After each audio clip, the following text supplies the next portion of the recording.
მოგესალმებით ჩემო არხის მაყურებლებო და მსმენელებო. დღეს არის 27 სექტემბერი, გიბრუნდების სპონტონური სიახლეებით და ბევრი სიახლეებით და ბევრი საინტერესო ამბავი მაქვს თქვენთვის საქმენი და უნდა გაგიზიაროთ აუცილებლად. დავიწყოთ პირველ რიგში იმით, რომ ნაპოლმა რა თქმა უნდა ძალიან რთული თამაში მოიგო. ხვალ იქნება ეს მორიგი მატჩი მილანთან საღამოს 11:15 რვაკლია. ბარსელონამ რა თქმა უნდა 1-3 მოიგო და ბარსელონამ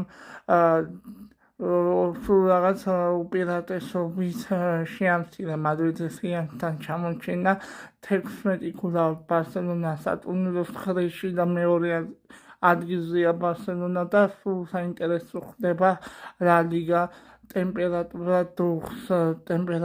იწევს უბრალოდ და უფრო საინტერესო ხდება ლა ლიგის ჩემპიონატი.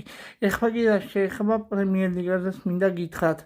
ლივერპულმა 5-დან 5 მოიგო, აქედან ჩავთვალოთ 15 ქულავს აუგებერი სერიას გააგრძელეს ლივერპული თუ არა დღეს კრისტალ პალასთან ნახავთ ამ ყველაფერს თბილისში დროით 18 საათზე.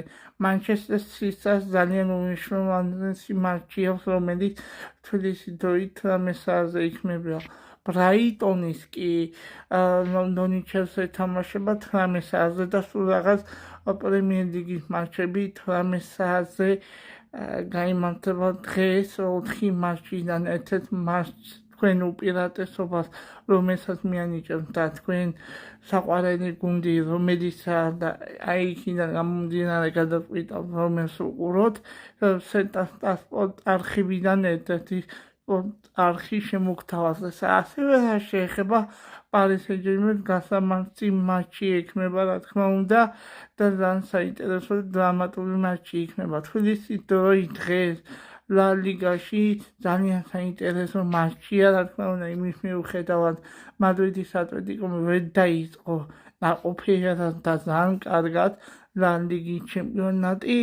მადრიდის რეალი და მადრიდის ატლეტიკოს მატჩი თბილისის დროით 18 საათზე და 15 წუთზე. ეხლა მე მინდა გითხრათ ჩემო არხის მსმენელებო, რამდენადაც დადასტურებულია ინფორმაცია, რომ ისრაელი მოიკვეთება მსოფლიო ჩემპიონატის შესარჩევიდან თუ არა და ესპანეთმა მოთხოვნა წაუყენა. თუ არ მოხდება ეს ჩვენ აღარ მივიღებთ მონაწილეობა მსოფლიო ჩემპიონატზე. თუ მოგიწონათ ვიდეო და ლაიქით, გამოიწერეთ, მე დაგიბრუნდებით 3 დღეში და ვისაუბროთ ამჯერად ჩემპიონთა